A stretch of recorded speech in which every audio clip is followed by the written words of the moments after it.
Yeah, Kuje for me was just a retreat for rest, prayers, and reflection. But seriously, on the 29th of January this year, at about 6:30 p.m., my wife came up to my room and said there are some gentlemen that knocked and just walked into the room, dark suited, walked into the door.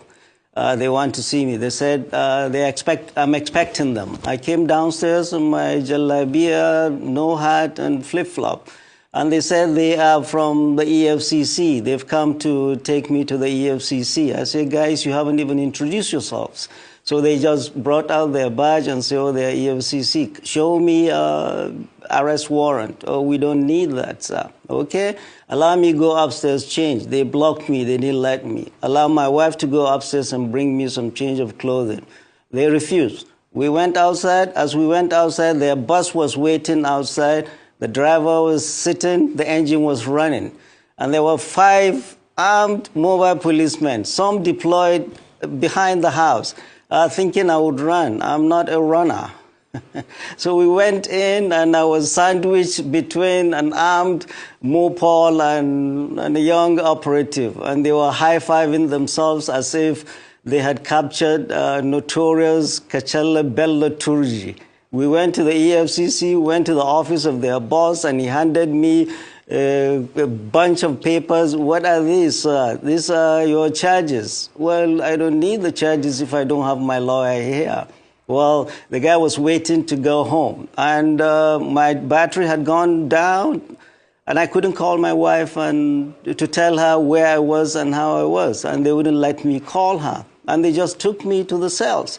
Nobody had told me whether I was going to stay, why I was there, how long I was going to be there. They just took me around the building to the cells. Entered the cells. Well, a lot of them were youth. They recognized me from the previous brouhahas in Nigeria. And they came up to me wishing me good luck and best wishes.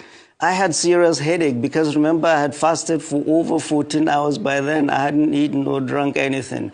They brought me a sachet of pure water and tea. I drank and went to sleep. And then the next morning, they took us to, they called my name out. We were going to court. We went into the bus. Well, when we came out of the building, they had placed their official photographer to be taking photographs of me without a hat, in jalabia, in flip-flop. That was when I realized these guys are up to no good. All they're interested is to demean me, dehumanize me, and weaken my spirit. They don't know who they're dealing with.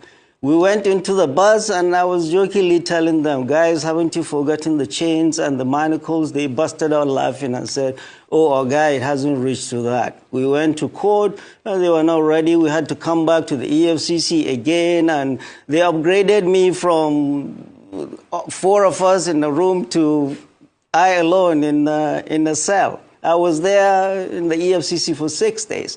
After that, I was arraigned in court, and then the judge did not give me bail. Her reason, well, she had a cold. I was put back to Kuje. I was in Kuje for 24 days. Denial of bail 2. Anybody accused is wrong, because bail is a constitutionally guaranteed right of anybody accused, except if it was a capital offense or the person is suspected of terrorism. Mine was neither of those. I was denied bail deliberately by this government to shake me up. And I was put in Kuje for 6 days and 24 days in EFCC for 6 days and 24 days in Kuje to shake me up and silence me. But no, I'm no one to be silenced. In Kuje prison, I wrote my experiences and told this government that 6 days in Kuje and 24 days 6 days in EFCC and 24 days in Kuje will not silence me. The whole purpose is President Bola Ahmed Tinubu's government trying to silence any dissent to his government. And this coming from a president who was an IDECO activist himself, who fought the military, who ran across the border and ran away from the military. And when he came back, he never gave neither Jonathan, nor Obasanjo, Not even Buhari, he never gave them peace. He was criticizing them. Criticizing a government in a democracy is a legitimate right of every citizen.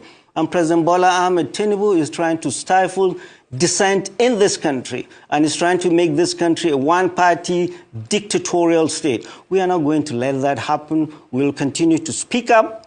We'll continue to raise our voices because silence in the face of evil is itself evil.